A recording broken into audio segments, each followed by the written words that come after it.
আজকে বাসায় রান্না করার মতো তেমন কিছুই নাই, তারপরও কি আর করার, মেয়ে মানুষ রান্না তো করতেই হবে। প্রত্যেকদিন সকালবেলা হলেই মেয়ে মানুষের চিন্তা হয়ে যায় আজকে বাসায় কি রান্না করব, সবাইকে কি দিয়ে খাওয়া দাওয়া করাবো। পুরুষ মানুষের থেকে একজন মেয়ে মানুষ বাসার জন্য বেশি চিন্তা করে। হ্যালো এভরিওয়ান, আসসালামু আলাইকুম। সবাই কেমন আছেন? আশা করি আলহামদুলিল্লাহ সবাই ভালোই আছেন। আমি সোহানা শারমিন সাথী, আপনাদের দোয়ায় আমি ভালোই আছি। সংসারের ইনকামের দায়িত্বটা পুরুষের থাকলেও সংসারের কিন্তু বেশিরভাগ দায়িত্ব মেয়েদের ঘাড়েই পড়ে, মেয়েদেরকেই নিতে হয়। প্রতিদিন কি রান্না বান্না হবে, প্রতিদিন কোন কাজটা কি করতে হবে, কোথায় কোন জিনিসটা রাখতে হবে, কখন কোথায় কোনটা করলে ভালো হবে, হাজব্যান্ডকে কিভাবে খুশি রাখতে হবে, কাকে কিভাবে খুশি রাখতে হবে, কাকে কি খাওয়াইতে হবে, কে কোন জিনিসটা পছন্দ করে, এগুলো সব হচ্ছে মেয়েদের দায়িত্ব। তো আজকে সকালবেলা ঘুম থেকে উঠেই দেখি বাসায় তেমন কিছুই নেই রান্নাবান্নার জন্য।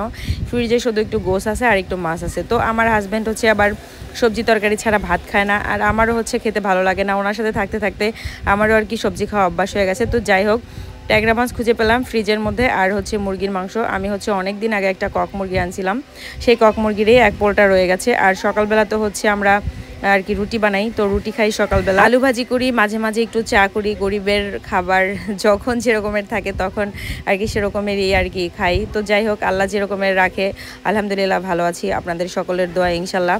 তো যাই হোক, এক পোলটা মুরগির মাংস বের করলাম, আর হচ্ছে একটা ট্যাংরা মাছ বের করলাম।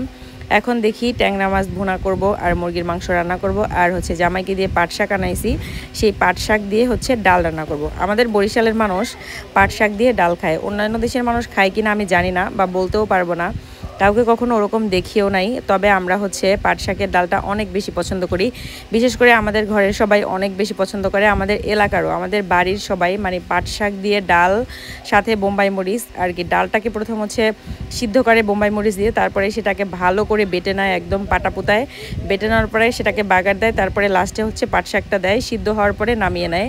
মানে এত মজা হয় পাট শাকের ডালটা, কি আর বলবো। এই যে দেখতেই পাচ্ছেন আমার মুরগির মাংসটা কিন্তু অলরেডি বসানো হয়ে গেছে। আমার যাই তরকারি থাকুক না কেন, মাছ মাংস একটা পাশে না হলে আমার আবার আর কি পেট ভরে না, ভাত খাইলে এরকমের মনে হয়। তো আজকে হচ্ছে মুরগির মাংসটা বের করে নিলাম। কক মুরগিটা আমার আবার খেতে ভীষণ পরিমাণে ভালো লাগে। এটা হচ্ছে ডিম পাড়া মুরগি। এই মুরগিটা ওজন ছিল প্রায় 6.5 কেজির মতো। মানে একটা মুরগি আমি আর কি অনেকগুলা পোটলা করছিলাম, ছোট ছোট, যেহেতু দুইজন মানুষ, আর আমার হাজব্যান্ড হচ্ছে মুরগির মাংস খায় না, আমি একাই খাই। এজন্য হচ্ছে অল্প অল্প করে আর কি রান্না করি মুরগির মাংস, যাতে আমি একাই খেয়ে শেষ করে ফেলতে পারি 2 দিনের মধ্যে। একদিন রান্না করে আমি হচ্ছে 2 দিন খাই, কারণ উনি যেহেতু খায় না।